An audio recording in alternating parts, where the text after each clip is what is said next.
Last time हमने structural determination 3 चीज़ें अभी तक पढ़ी ना, कि डिग्री ऑफ नॉन सैचुरेशन निकालना आ गया, हीट ऑफ हाइड्रोजनेशन या हाइड्रोजनेशन ऑफ एल्कीन से भी स्ट्रक्चर पता चलता है, ओजोनोलिसिस से भी पता चलता है। ये 3 बातें हम लोग क्या कर चुके हैं, पहले ही कंप्लीट कर चुके हैं। बाकी सैचुरेशन कर चुके हैं, कैसे टेस्ट होता है।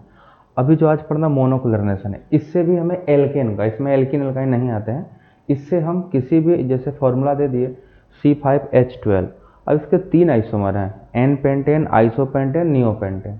तो कौन सा एक्चुअल स्ट्रक्चर होगा जिससे कंपाउंड बना होगा, उस पर हम बात करेंगे, और इससे जेईई में क्वेश्चन आता है, ठीक है ना। अब देखो इसमें क्या क्या चीज़ें हमें पढ़नी जरूरी है। सबसे पहले देखो आएगा क्या, हमें तो इसके बाद, जब इसको पढ़ने से पहले फ्री रेडिकल के बारे में कंप्लीट जानकारी होनी चाहिए। अगर आपको फ्री रेडिकल के बारे में जानकारी नहीं है तो ये टॉपिक आपको नहीं आएगा, ठीक है ना। सबसे पहले फ्री रेडिकल क्या होते हैं, कैसे बनते हैं, उनकी स्टेबिलिटी ऑर्डर हमें पता हो।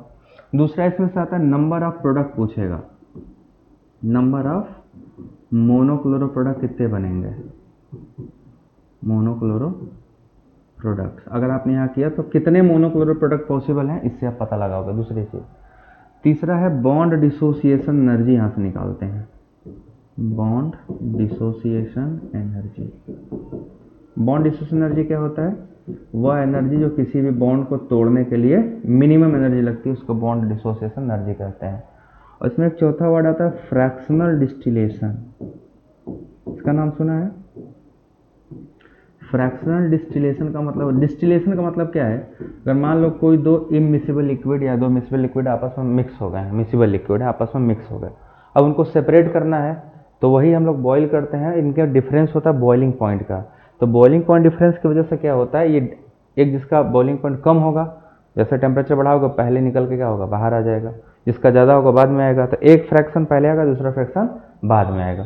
तो इनमें से किसी से भी क्वेश्चन पूछ सकता है, इससे इससे इससे से किससे पूछेगा नहीं पता, हमें सब पता होना चाहिए, जिससे भी पूछे हमारा काम बन जाए। एक और पूछेगा स्ट्रक्चर ऑफ एल्केन क्या होगा, है ना, बोलेगा मोनोक्लोरिनेशन 4 प्रोडक्ट देता है, then what will be the structure of that alkane. So structure of hydrocarbon भी यहाँ से आपसे पूछा जाएगा, स्ट्रक्चर ऑफ हाइड्रोकार्बन। तो यहाँ चलने से पहले हमें सबसे पहले कहाँ चलना है, फ्री रेडिकल फॉर्मेशन और उसकी स्टेबिलिटी पे चलेंगे, क्योंकि उसके बिना ये नहीं आएगा, ठीक है। तो ये मैं आपको दे दूंगा, इसलिए अभी इसको लिखने की जरूरत, जो लिखना है वो आगे से लिखना, ठीक है। तो सबसे पहले क्या लिखना है हम लोगों को, क्या पढ़ना है, free radical and there stability, free radicals formation and stability, दोनों चीजें हमें पढ़नी, कैसे बनता है और इनकी स्टेबिलिटी का क्या ऑर्डर होता है, क्योंकि इसके बिहाफ पे ही हम आगे रिएक्शन करने वाले हैं, है ना। फ्री रेडिकल, हेडिंग डालो free radical formation and stability, how to form a free radical and what are the trend of stability of a free radicals. तो फ्री रेडिकल बनाना भी है और फ्री रेडिकल को स्टेबलाइज भी करना है, उसी से हमें पता चलेगा कि हम कितने प्रोडक्ट बना सकते हैं। तो सबसे पहले देखो, होमोलिटिक बॉन्ड क्लीवेज का नाम सुना है। बॉन्ड क्लीवेज कितने टाइप के होते हैं, 2 टाइप का, होमोलिटिक बॉन्ड क्लीवेज और हेटेरोलिटिक बॉन्ड क्लीवेज। तो जैसे मान लो कि अपने पास एक हाइड्रोकार्बन है, ये मान लो एल्केन है, कार्बन कार्बन, ये होगा होमोलिटिकली टूट जाएगा, यहाँ क्या होगा, होमोलिटिक बॉन्ड क्लीवेज या होमोलिसिस कहते हैं, होमोलिसिस कहिए या होमोलिटिक बॉन्ड क्लीवेज बोलिए। किसके प्रेजेंस में करेंगे, ये सॉल्वेंट लेना पड़ेगा, कोई ना कोई आपको सॉल्वेंट यूज करना पड़ेगा। कौन सा सॉल्वेंट लेंगे वो भी स्पेसिफाइड है, हम कोई भी सॉल्वेंट यूज नहीं करेंगे, ठीक है ना, वही कंडीशन है। बनेगा क्या, कार्बन पे एक बिंदी आएगा, this is called free radicals, plus एक और बनेगा, 2 मोल बनेगा ना, these are called free radicals. ये कैसे टूटा, होमोलिटिक बॉन्ड क्लीवेज में क्या होता है, जो शेयर्ड पेयर इलेक्ट्रॉन है ये इक्वली डिस्ट्रीब्यूट हो जाता है दोनों बॉन्डेड एटम के बीच में, दोनों बॉन्डेड एटम है, जब टूटेगा दोनों पे क्या होगा, इक्वल इक्वल डिस्ट्रीब्यूशन, तो एक एक इलेक्ट्रॉन आएगा, this species is called free radical. जरा आप लोग बता सकते हैं न्यूट्रल स्पीसीज है कि चार्ज है, न्यूट्रल है, पैरामेटिक है कि डायमेटिक है, अगर किसी स्पीसीज में अनपेयर्ड इलेक्ट्रॉन है तो पैरामेटिक होगा, पैरा, अनपेयर्ड है तो पैरा, अनपेयर्ड नहीं है तो डायमेटिक, ठीक है ना। तो this is paramagnetic species, paramagnetic species. इनके वैलेंस शेल में कितने इलेक्ट्रॉन हैं? 7 इलेक्ट्रॉन इन वैलेंस शेल, दिख रहा है? 3 बॉन्ड पेयर और एक सिंगल इलेक्ट्रॉन। तो इतनी बात तो फ्री रेडिकल को पहले ही पता होना चाहिए कि हाँ ये जरूरी है, ठीक है। उसके बाद कंडीशन क्या है कि होमोलिटिक क्लीवेज हो। क्या हर केस में जब मन तब हो जाएगा? होमोलिटिक बॉन्ड क्लीवेज होने के कुछ कंडीशन है कि जब मन तब हो जाएगा? नहीं, बहुत स्पेसिफिक कंडीशन होंगे तभी होमोलिटिक होगा। सबसे पहला कंडीशन क्या है? Molecule should be in gas phase. अगर मॉलिक्यूल गैस फेज में नहीं है तो होमोलिटिक क्लीवेज नहीं होगा। It should be in gas phase. तो पहला क्या है? Molecule must be gas phase, पहला कंडीशन, गैस फेज होना जरूरी है। दूसरा इंपॉर्टेंट बात क्या है? दूसरा सबसे इंपॉर्टेंट बात क्या है कि जिन दो एटम के बीच में होमोलिटिक बॉन्ड क्लीवेज हो रहा है उनकी इलेक्ट्रोनेगेटिव डिफरेंस या तो जीरो हो या तो बहुत कम हो, ठीक है। तो ईएन का मतलब इलेक्ट्रोनेगेटिविटी डिफरेंस, ठीक है ना, आइदर जीरो और वेरी स्मॉल, या तो जीरो हो या तो बहुत ही कम हो ताकि पोलैरिटी ना आने पाए। तीसरा, यहाँ पे सॉल्वेंट जब आप यूज करोगे तो solvent must be non polar, कभी भी पोलर सॉल्वेंट यूज नहीं करते हैं। तो सॉल्वेंट मस्ट बी कैसा होना चाहिए? Must be non polar. Non polar solvent category में कौन कौन आएगा? CCl4 एक दिन लिखवाए थे, CCl4, कार्बन डाइसल्फाइड, बेंजीन, ये सब कैसे सॉल्वेंट हैं? नॉन पोलर सॉल्वेंट है, ये होना चाहिए, ठीक है। नेक्स्ट आते हैं, रुके रहो। इसके बाद हमारे पास कंडीशन है रेडिकल इनिशिएटर रिक्वायर्ड होते हैं। रेडिकल इनिशिएटर, देखो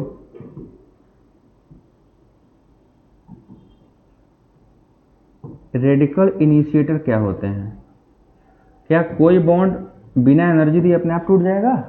कुछ तो एनर्जी की जरूरत होगी ना, कहीं से किसी सोर्स से तो बॉन्ड तोड़ने एनर्जी चाहिए ना, वही तो बॉन्ड डिसोसिएशन एनर्जी कहलाएगा बाद में। देखो कौन सी एनर्जी चाहिए। सबसे पहला, या तो सनलाइट हो, ठीक है, सनलाइट, सनलाइट को क्या बोलते हैं? एचन्यू। या तो एचन्यू हो तब होमोलिटिक बॉन्ड क्लीवेज होगा। दूसरा आपने पढ़ा होगा परऑक्साइड की जरूरत होती है ना, परऑक्साइड हो, peroxide R2O2, anti Markovnikov rule पढ़ा है? एंटी मार्कोनिकॉफ रूल में परऑक्साइड इफेक्ट भी उसको बोलते हैं। तो परऑक्साइड चाहिए तभी रेडिकल बनता है। तीसरा ultraviolet radiation, UV light, ये भी पड़ेगा तो कौन सा क्लीवेज होगा? ठीक है, होमोलिटिक बॉन्ड क्लीवेज ही करेगा। या चौथा कंडीशन है हाई टेम्परेचर, टेम्परेचर बहुत ज़्यादा हो, greater than equal to 500 degree से कम होगा तो काम नहीं करेगा। सो अंडर दीज 4 इनिशिएटर के प्रेजेंस में बॉन्ड क्या होगा? होमोलिटिकली क्लीव करेगा, अदरवाइज बॉन्ड होमोलिटिकली क्लीव नहीं करेगा। अगर आप चाहते हो कि रेडिकल बने तो पहले इससे गुजरना पड़ेगा। मतलब कि हमारा जो मोनोक्लोनेशन होने वाला है उसमें हमें इनमें से किसी एक की तो जरूरत पड़ेगी ही पड़ेगी, क्योंकि इनके बिना बॉन्ड टूटेगा नहीं। जब तक रेडिकल बनेगा नहीं, रिएक्शन होगा नहीं होगा। बात क्लियर हो गया? सबको समझ में आ गया? तो इसको लिखना है, बना लो। हेडिंग तो पता है ना, radical and its formation and stability, तो यहाँ से इसको पूरा बना लीजिए। These are the condition under which radicals are form. Radical क्या होते हैं, किन कंडीशन में रेडिकल बनते हैं, रेडिकल फॉर्मेशन का जो मेथड है उसका क्या नाम है, this is explained in this lecture. बना डालो।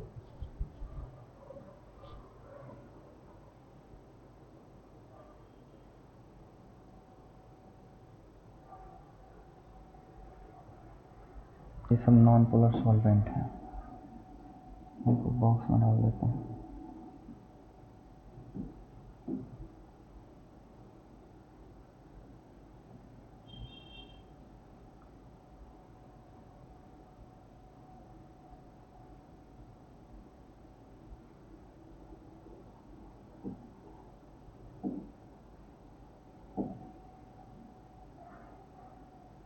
These are the example of non-polar solvents.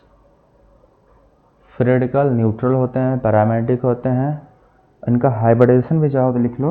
ये हाइब्रिडेशन कैसा होता है इनका, sp2 हाइब्रिड है ना, sp2 हाइब्रिड। और जो sp2 हाइब्रिड होता है उसका शेप कैसा होता है, trigonal planar. So this is the radical trigonal planar. तो this is all about radical क्या होता है और कैसे बनता है। अब आगे चलना है।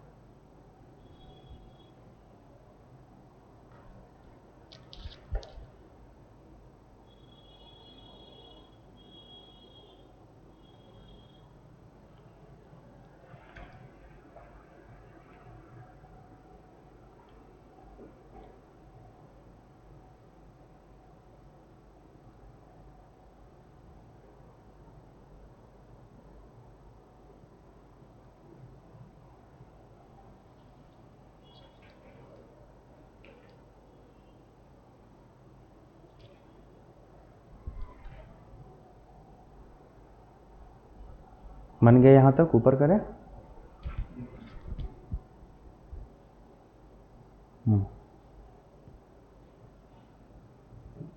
टेम्परेचर का बहुत बड़ा रोल है। आगे जब हम लोग मैकेनिज्म पढ़ेंगे ना, रिएक्शन मैकेनिज्म, देखना टेम्परेचर क्या कमाल करेगा।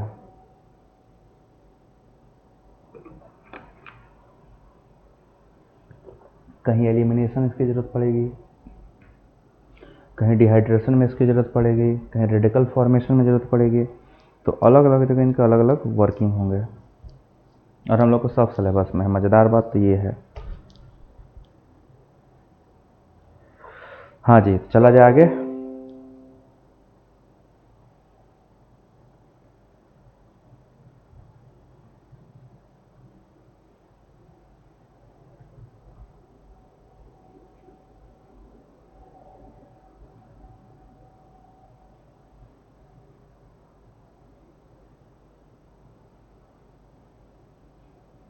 बन गया, ठीक है। अब रेडिकल की स्टेबिलिटी करेंगे, क्योंकि रेडिकल की स्टेबिलिटी नहीं पता होगी तो हमें ना तो बॉन्ड डिसोसिएशन एनर्जी आएगा और ना तो कहाँ प्रोडक्ट बनेगा ये भी नहीं पता चलेगा, ठीक है ना। सो पहला काम क्या करें हम लोग, स्टेबिलिटी ऑफ रेडिकल्स। हेडिंग डालो, स्टेबिलिटी ऑफ रेडिकल्स।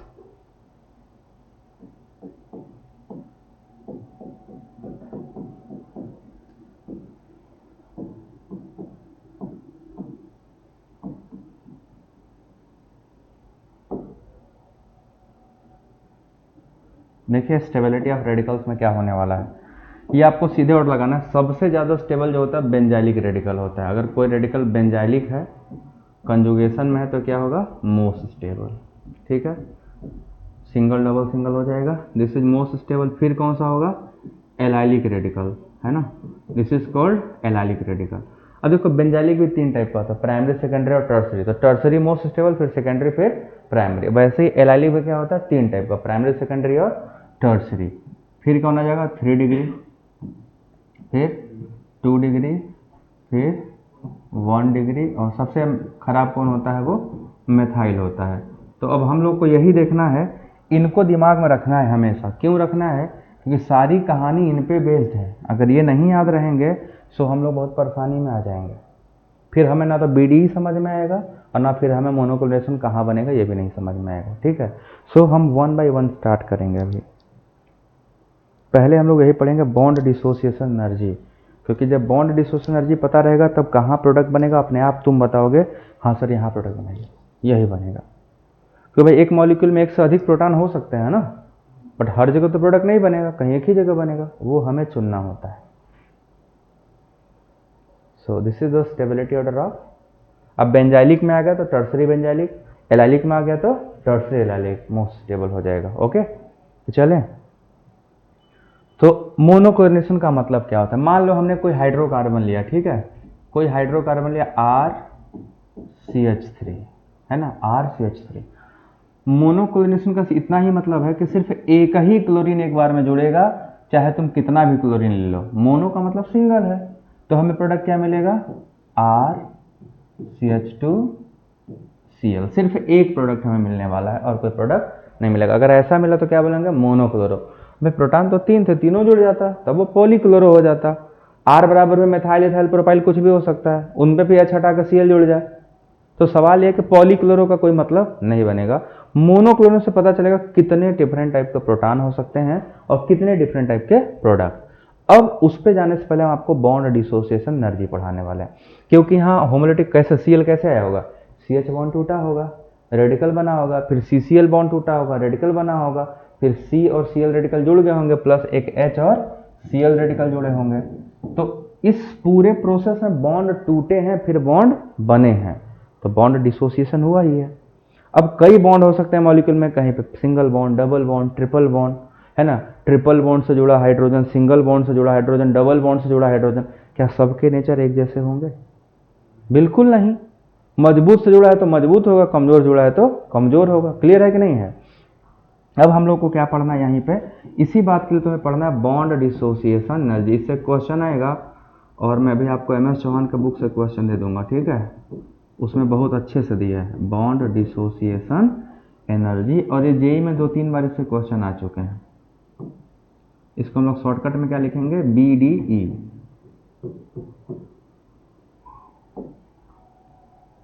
अगर इसको मैं डिफाइन करना तो क्या बोलेंगे, the amount of energy required to dissociate a covalent bond homolytically. किसी कोवेलेंट बॉन्ड को होमोलिटिकली डिसोसिएट करने में जो एनर्जी रिक्वायर्ड होगी वो क्या होगी, bond dissociation energy. So simple हम डिफाइन कर दे रहे हैं, amount of energy required to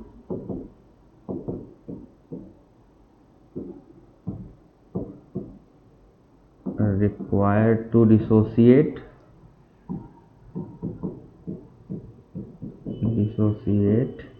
A covalent bond homolytically. जहां भी होमोलिटिकली बात आएगी दिमाग में सबसे पहले क्या आना चाहिए, क्या बनेगा, फ्री रेडिकल। और जहां भी बेटा सवाल आएगा बॉन्ड डिसोसिएशन एनर्जी की, वहां आपके दिमाग में सबसे पहले क्या गूंजना चाहिए, होमोलिटिकली आया, BD आया तो होमोलिटिक आया, होमोलिटिक आया तो रेडिकल ही बनेगा, और रेडिकल ही हमारा सब कुछ है। हम जो कुछ करने वाले हैं रेडिकल पे करने वाले हैं, ठीक है ना।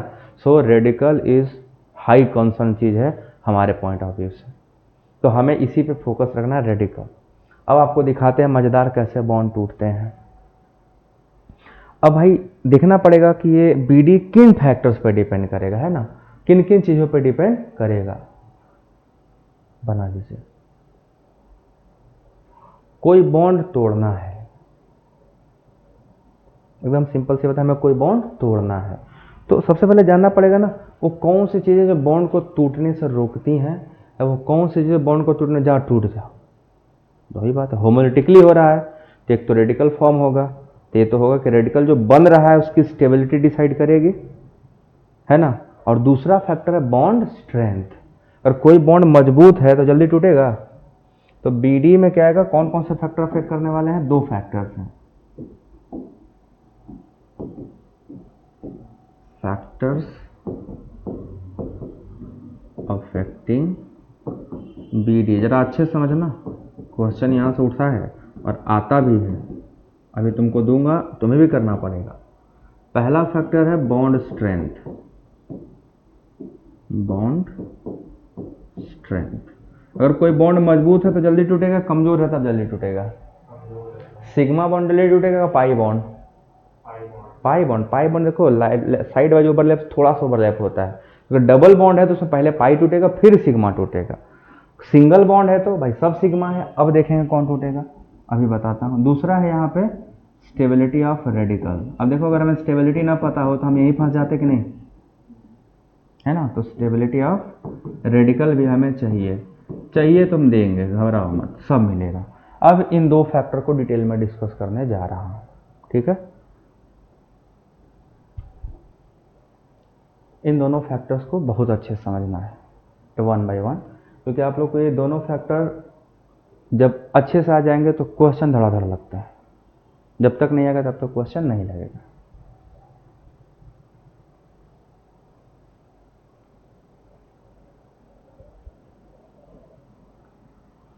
एक बार जेई ने पूछा था अल्फा बीटा गामा करके, अभी मैं आपको दूंगा, इसको बता के पूछा था कौन सा बॉन्ड BD किसका मिनिमम है, ठीक है। चलें आगे। सबसे पहले कौन सा फैक्टर लिखना है, bond strength. The first factor which is going to affect is bond strength.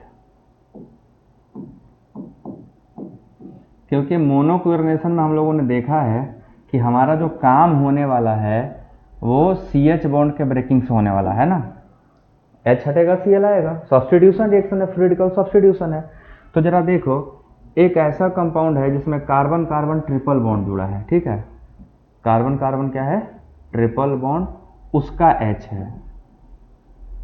दूसरा है कार्बन कार्बन डबल बॉन्ड, उसका H।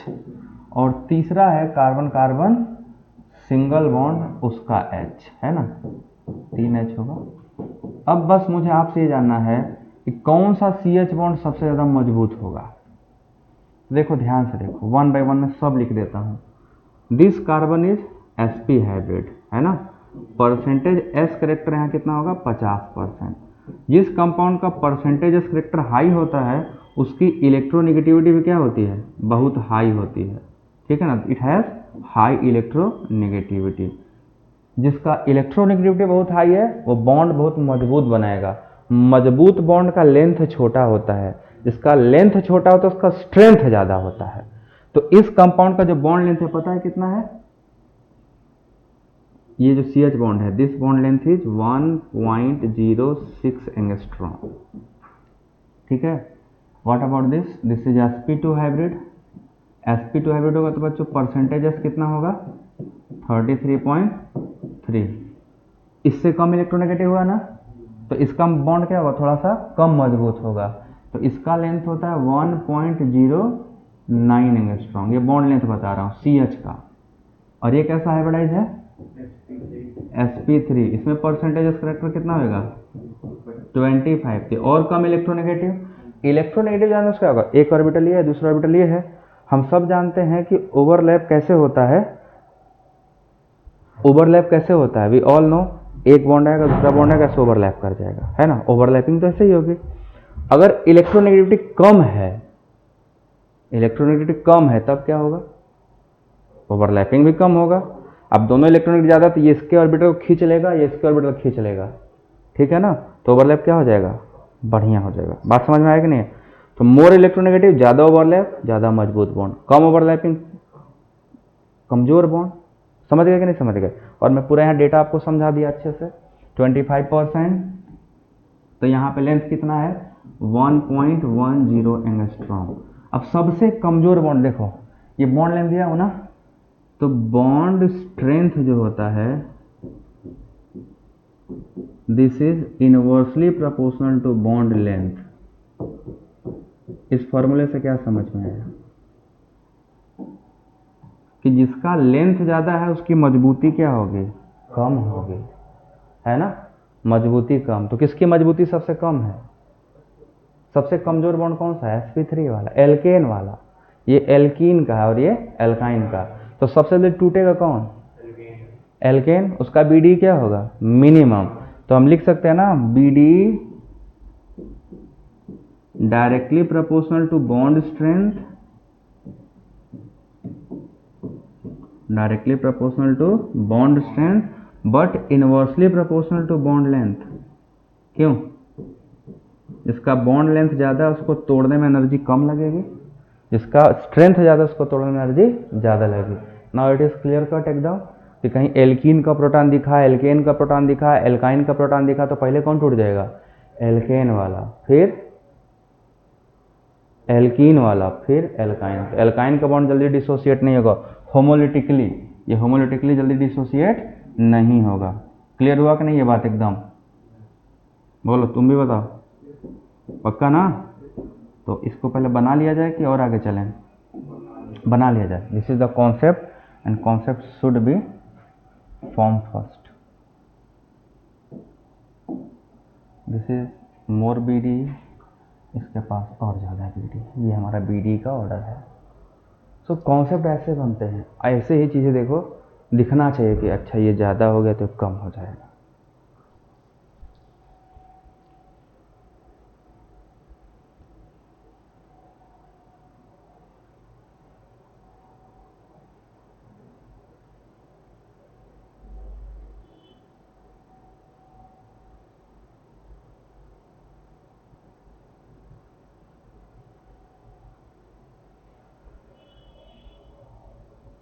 बॉन्ड डिसोसिएशन एनर्जी मजबूत बॉन्ड के लिए ज़्यादा है, कमजोर बॉन्ड के लिए कम है।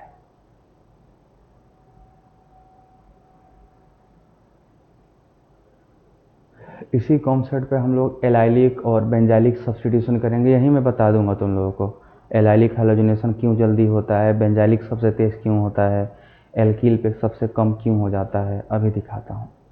क्लास 12th में तुम लोगों ने चैप्टर पढ़ा होगा एल्किलाइड में, है ना, एलाइलिक ब्रोमिनेशन। अभी दिखाते हैं कैसे होगा।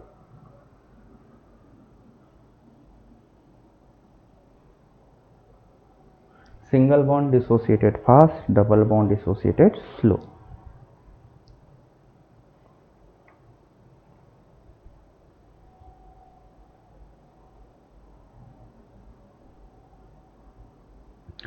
इलेवन ट्वेल्थ में जो केमिस्ट्री हम लोग पढ़ते हैं ना, उसका बहुत बड़ा इंपॉर्टेंस होता है कंपटीशन में क्वालिफाई करने के लिए।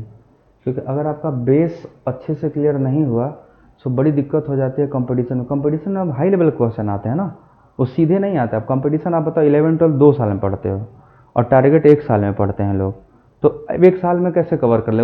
आपको उतना समझा के नहीं हो सकता, स्पीड जाना पड़ेगा।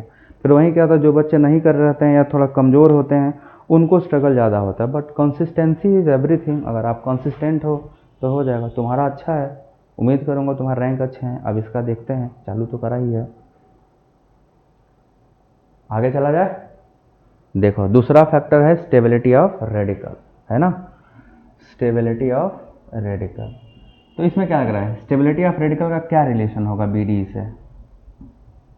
बताओ जल्दी से, कैसे होना चाहिए, डायरेक्टली कि इनवर्सली?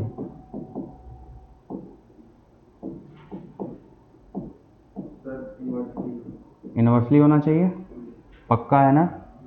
सही है। क्या तुम्हें समझ में आया ये बात, क्यों इनवर्सली होना चाहिए? देखो हम इस कमरे में हम लोग हैं, ठीक है, हमें पता है इसमें एसी चल रहा है, बाहर गर्मी है। बाहर जाओगे तो ज़्यादा स्टेबल होगे कि अंदर रहोगे तब? अंदर रहोगे तब। तो अगर कोई बाहर है तुमसे बोले भाग यहाँ से अंदर, तुम तो अंदर खुशी खुशी दौड़ के चला गए, चलो यार। बट अगर तुमसे बाहर के भागो यहाँ से बाहर, तो नहीं जाओगे। तुम्हें बाहर भागने क्या धक्का मारना पड़ेगा। मोर स्टेबल से लेस स्टेबल ले जा रहे हैं ना, तो एनर्जी ज़्यादा लगेगी। लेस स्टेबल से मोर स्टेबल कोई कह देगा अच्छा उधर चले जाओ, तो तुम उठ के खुशी खुशी चले जाओ। क्यों? We are moving from less stable to more stable. तो अगर कहीं पे मोर स्टेबल रेडिकल बनने की प्रोबेबिलिटी है तो तुरंत बनेगी। उसमें एनर्जी कम लगेगी ज़्यादा, थोड़ा सा कहेगा और चल देगा।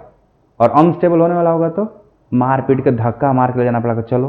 तो यही होगा। इसीलिए stability of radical inversely proportional to B D. तो हम सीधे सीधे फॉर्मूला लिख दें, आंसर ही बन जाएगा ना। Bond dissociation energy inversely proportional to stability of radical.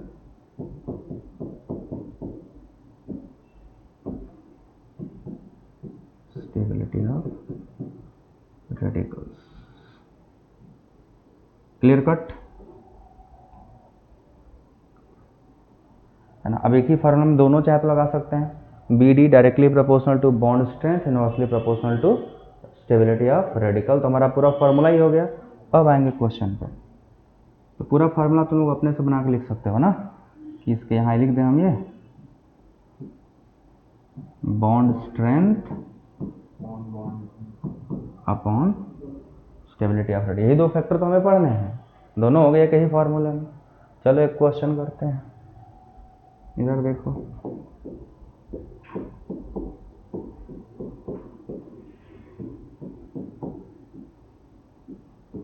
अगर इसमें देखा जाए तो 4 अलग अलग टाइप का हाइड्रोजन है ना। देखो यहाँ का हाइड्रोजन ये ए टाइप का है, CH वाला। जो ये है वही ये है, दोनों देखो टर्सरी कार्बन जुड़े हैं।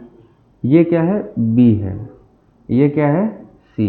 ये अलग है, D अलग है। क्यों D अलग है? कहोगे सर ये भी मेथिल है, ये भी मेथिल है, बट ये मेथिल सेकेंडरी कार्बन जोड़ा है और ये मेथिल टर्सरी से, सबका नेचर अलग है ना। अब अगर हम तुमको बोले कि हम तुम्हें सिर्फ और सिर्फ एक Cl देंगे, ठीक है ना, तुम्हें मोनो कोऑर्डिनेशन कराना है सिर्फ एक बार, एक ही प्रोडक्ट बनाना है, तो कौन सा मेजर प्रोडक्ट कहाँ पे बनेगा? या सिंपली दूसरे टर्म में किस प्रोटॉन का BD मिनिमम है? रिश्ता वही, सोच नहीं। 1 डिग्री क्या होगा, रेडिकल स्टेबल होगा कि लेस स्टेबल होगा? 1 डिग्री लेस स्टेबल, तो बी डी क्या होगा उसका? हम कम पूछे हैं, जिसका बी डी सबसे कम होगा वही प्रोडक्ट बनेगा। तो कहाँ प्रोडक्ट बनेगा? इसमें आंसर बताओ, A B C D. A 3 degree है तो अच्छे से देख के बताओ, बी पे प्रोडक्ट बनेगा। और ये सबको पता होना चाहिए अच्छे से क्यों बना। देखो ध्यान समझाता हूँ। हमने कहा था सिर्फ एक प्रोडक्ट बना है, तो एक प्रोडक्ट केवल यही बनेगा। अब ऐसा क्यों हुआ? अगर हम देखें यहाँ बॉन्ड तोड़ते तो ये रेडिकल बनता प्राइमरी, यहाँ तोड़ते तो क्या बनता, ये सी एच जाता टर्सरी बन जाता, यहाँ बनाते तो सेकेंडरी, यहाँ बनाते तो प्राइमरी। तो दिस इज 3 डिग्री ना, this is the most stable. इसका बी डी क्या होगा? कम। तो रिएक्शन क्या चाहेगा? हाईएस्ट एनर्जी वाले पाथ से जाना कि लोवेस्ट एनर्जी पाथ से? जहाँ एनर्जी सबसे कम लगे ना, पूरा एनर्जी बचा कर रखेगा। तो लोवेस्ट एनर्जी कहाँ लगा? 3 डिग्री में। बात समझ में आई कि नहीं आई? अब चलो ऐसे कई एग्जाम्पल करने, एक एग्जाम्पल इसको लिख लो, अब कई सारे एग्जाम्पल मैं ला रहा हूँ।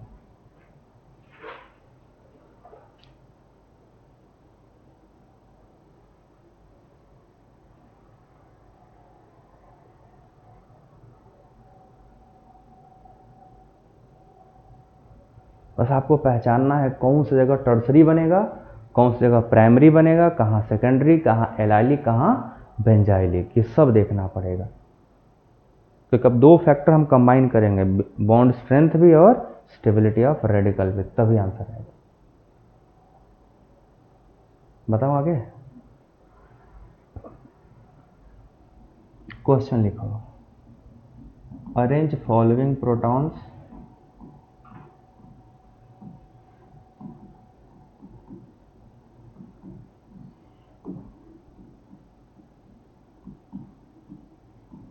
in decreasing BD order।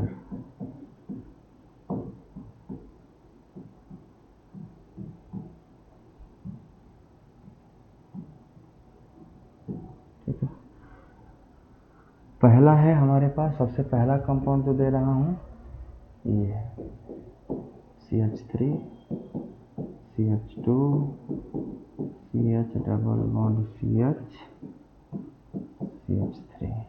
घटते हुए क्रम में लगाना है, मैं लेबलिंग कर दे रहा हूँ A B C और D। दूसरा मॉलिक्यूल है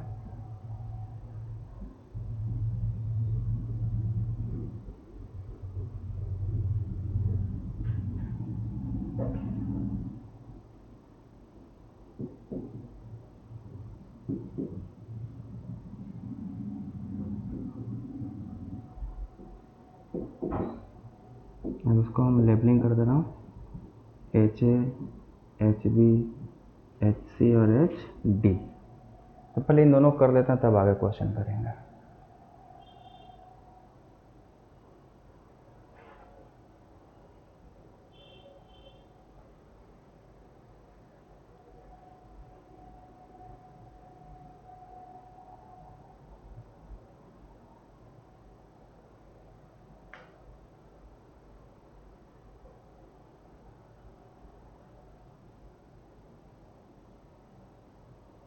सबसे पहले पहला वाला बनाइए आप लोग, पहला वाले का आंसर बताइए पहले। इसी में दिया, यही क्वेश्चन था, पहला वाला ही क्वेश्चन था, अल्फा बीटा गामा डेल्टा कर दिया। जो मैं भी सीड लिखा हूँ अल्फा बीटा गामा डेल्टा पूछा था, कौन सा बॉन्ड इजीली टूट जाएगा। तो पहले वाले में कोई आंसर बता सकता है? फर्स्ट वाले केस में आंसर क्या होगा? बी डी जिसका सबसे ज़्यादा उसको पहले लगाना है, सबसे कम वाले को बाद में लगाना है। तो कौन सा? सी सही है। फिर सी के बाद बी नहीं होगा, गलत है। सी के बाद ए होगा, ए के बाद डी होगा, डी के बाद बी होगा। बी का बी डी सबसे कम होगा। नहीं समझ में आया? देखो ये तो समझ में आया होगा कि sp2 हाइब्रिड है, सबसे ज़्यादा होगा, इतना है। ये भी sp3 है, यहाँ रेडिकल बनाओगे तो एलाइलिक रेडिकल नहीं बनेगा, रेडिकल सिंगल डबल कंजुगेशन नहीं आ गया? आया कि नहीं आया? यहाँ भी कंजुगेशन में ही है, ध्यान से देख लो। This is also radical single double, conjugation हुआ कि नहीं हुआ? बट ये सेकेंडरी एलाइलिक है and this is primary allylic. पहचानो, अच्छे से पहचानो, this is primary allylic position, और ये कौन सा पोजीशन है, सेकेंडरी एलाइलिक, और ये एल्किल है। तो एल्काइल में तो प्राइमरी सेकेंडरी टर्सरी होता, तो एल्किल तो सबसे कम हो गया, एलाइलिक से कम ही होंगे ना। तो सबसे ज़्यादा सी का, सी के बाद ए का हो गया। अब लड़ाई किसमें, बी और डी में है। तो प्राइमरी एलाइलिक और सेकेंडरी एलाइलिक में कौन जल्दी टूटेगा, प्राइमरी एलाइलिक और सेकेंडरी एलाइलिक में सेकेंडरी आसानी से टूट जाएगा, तो उसमें कम एनर्जी लगेगी, तो प्राइमरी वाले का एनर्जी ज़्यादा लगेगी, डी वाले का। अब समझ आया कि नहीं आया। तो आपको ये पोजीशन देखना है, एलाइलिक एलाइलिक कहाँ है, एल्काइल कहाँ है। नीचे वाले में ये गलती मत करना, ध्यान से देख लेना। और अगर एल्काइल एल्काइल है तो फिर देखो प्राइमरी सेकेंडरी टर्सरी कहाँ है ना।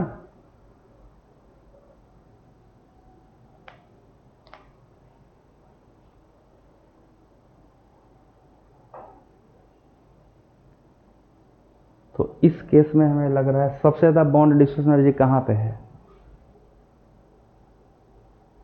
सबसे हाईएस्ट किसका है,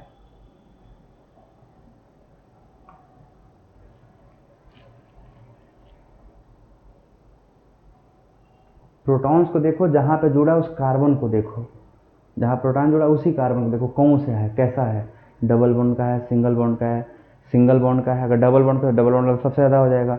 फिर अगर सिंगल बॉन्ड का है तो सिंगल क्या एलाइलिक है कि एल्काइल है, एलाइल है तो सबसे कम हो जाएगा उसका।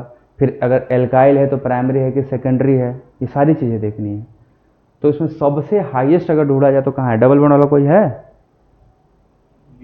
बी है ना। तो एच बी का बी डी सबसे ज़्यादा है। हम बी डी का क्या लगा रहे हैं, बॉन्ड डिसोसिएशन एनर्जी का घटता हुआ ऑर्डर, डिक्रीजिंग, मतलब सबसे ज़्यादा वाला पहले, कम वाला बाद में। इसके बाद ए कैसे, ए तो एलाइलिक है। अरे इसको यहाँ तोड़ दोगे तो रेडिकल यहाँ ना बनेगा, तो क्या हो जाएगा, कंजुगेशन में आ गया ना। तो इसका तो सबसे कम है, एच ए सबसे मिनिमम वाला है भाई, नहीं समझ पा रहे हो। लिखे नहीं है एलाइलिक में, एलाइलिक का सबसे कम होगा। स्टेबिलिटी जिसके, अब स्टेबिलिटी का नोट डायरेक्टली है ना, इनवर्सली है ना, more stable less B D, यही तो है ना। तो एच ए का सबसे कम हो गया। देखो अब ये दोनों एल्काइल एल्काइल हैं, ये टूटेगा तो एल्काइल यहाँ बनेगा प्राइमरी, और यहाँ टूटेगा तो बनेगा सेकेंडरी।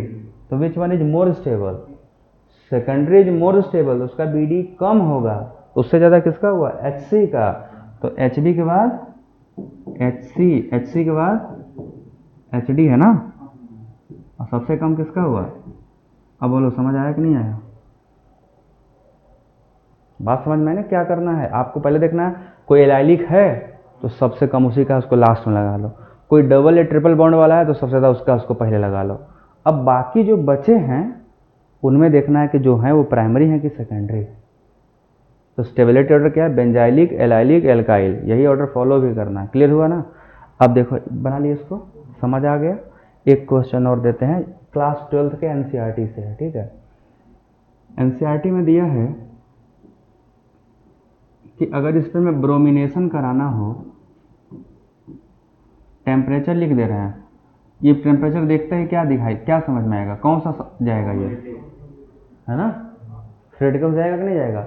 तो एक ही बी आर इसमें जुड़ता है, तो किस पोजीशन से जुड़ेगा, बी आर यहाँ भी जुड़ सकता है, यहाँ भी जुड़ सकता है, यहाँ भी जुड़ सकता है, यहाँ भी, बस है कि नहीं सब जगह। बट ये कहाँ जुड़ना पसंद करेगा। तो हमने अभी आपको क्या बताया, जहाँ एनर्जी सबसे कम लगेगा।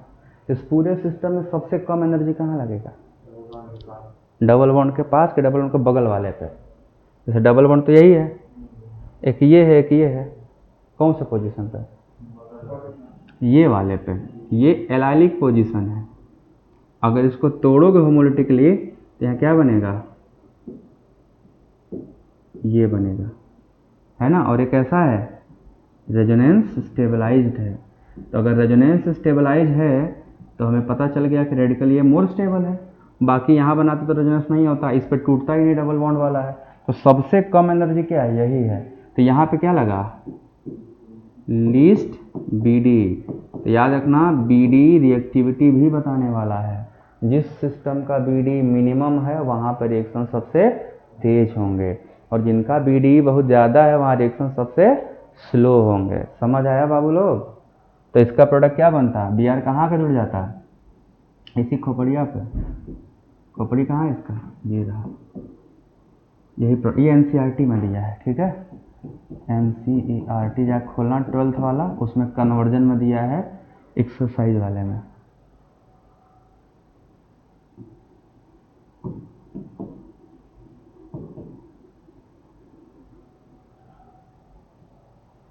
तो this is called free radical substitution. इसको हम एलाइलिक सब्स्टिट्यूशन कहते हैं।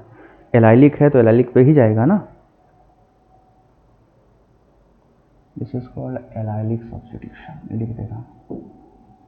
अगर कहीं एलाइल ग्रुप है तो सबसे पहले एलाइलिक पे जाएगा।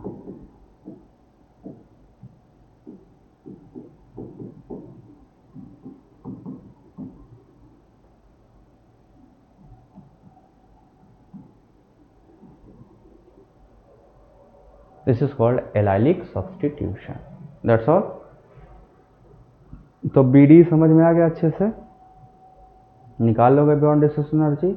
एक और क्वेश्चन दे, कहाँ प्रोडक्ट बनेगा, है ना, एक ही मोल आपको जोड़ना है और सिर्फ सिंगल मेजर प्रोडक्ट बनाना है। मेजर प्रोडक्ट कहाँ बनेगा, जहाँ रेडिकल मोस्ट स्टेबल बनेगा। जहाँ रेडिकल मोस्ट स्टेबल कहाँ बनेगा, जहाँ BD मिनिमम होगा, है ना। तो चलो एक क्वेश्चन और दे रहे हैं, लगा के दिखाओ, देखते हैं लगा पाते हो कि नहीं। इसका प्रोडक्ट बना के बताना है आप लोगों को।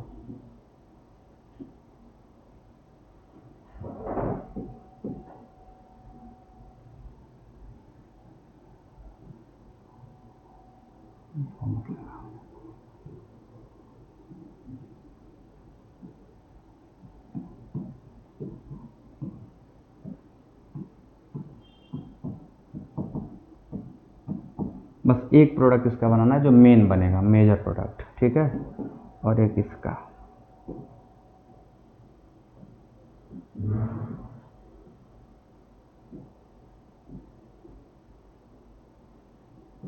रिएक्शन किस पे हमेशा होगा, CH बॉन्ड टूटेगा, याद रखना इस बात को, CC बॉन्ड नहीं तोड़ना है।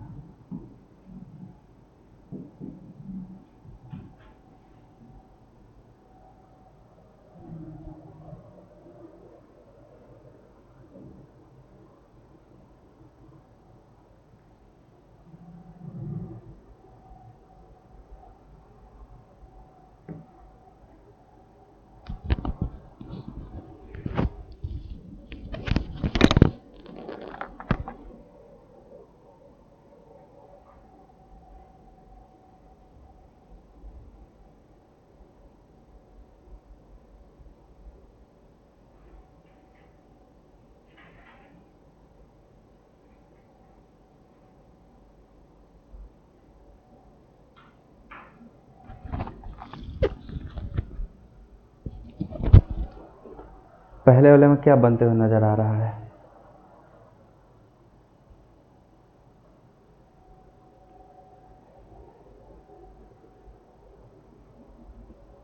पीएच का मतलब बेंजाइल ग्रुप है, बेंजीन रिंग है, जो पीएच लिखा है वो बेंजीन रिंग का बराबर है।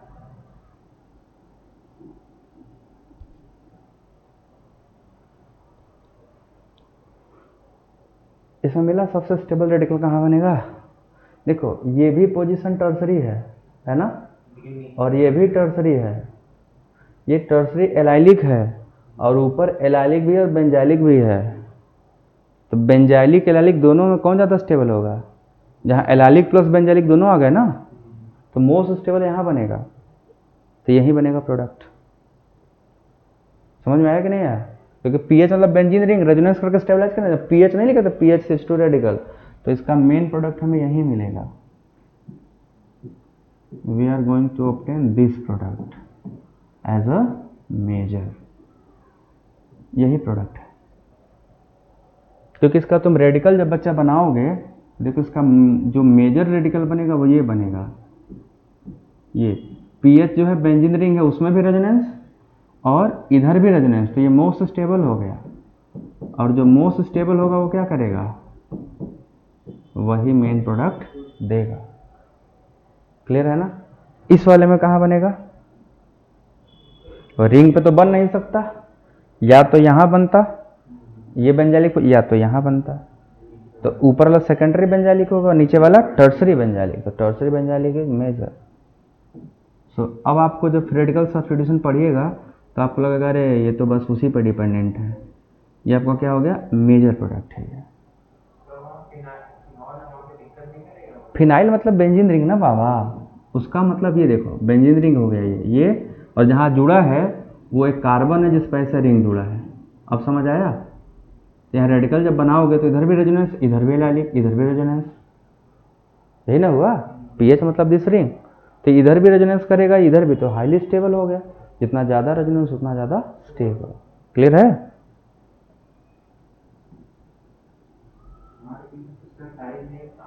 नहीं, साइज से नहीं, रेजोनेंस में साइज से क्या ही मतलब है। अब बोलो यहाँ तक क्लियर हो गया एकदम अच्छे से, सबको आ गया? तो अभी हम लोगों ने दो ही टॉपिक कवर किया, रेडिकल का स्टेबिलिटी और बीडी। अभी नंबर ऑफ प्रोडक्ट और क्या क्या बचा हुआ है, दो चीज़, नंबर ऑफ प्रोडक्ट बचा और एक तो बचा है फ्रैक्शनल डिस्टिलेशन, है ना? ये हम लोगों का ही बचा हुआ है, तो उस पर हम लोग पूरा करेंगे।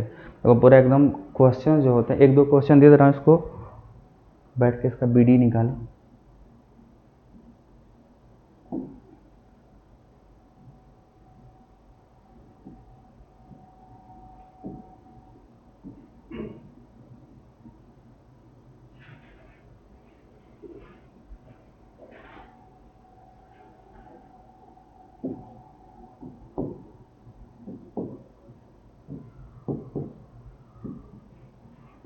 HB HC हो गया और ये HD हो गया, ठीक है। पहला मॉलिक्यूल, सबको BD के घटते हुए क्रम में अरेंज करना है, ठीक ना?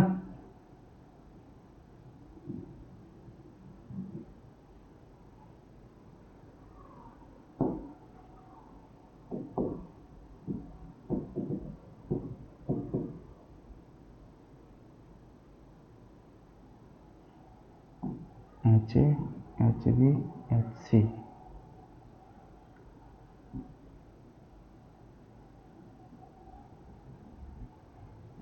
ये D हो गया।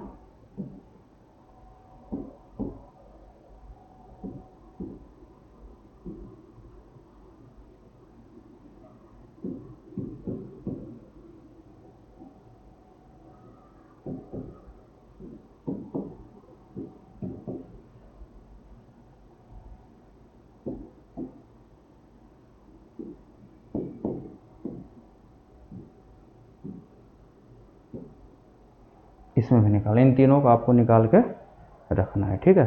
ये क्वेश्चन आपके लिए, इसको आप लोग कर डालिए।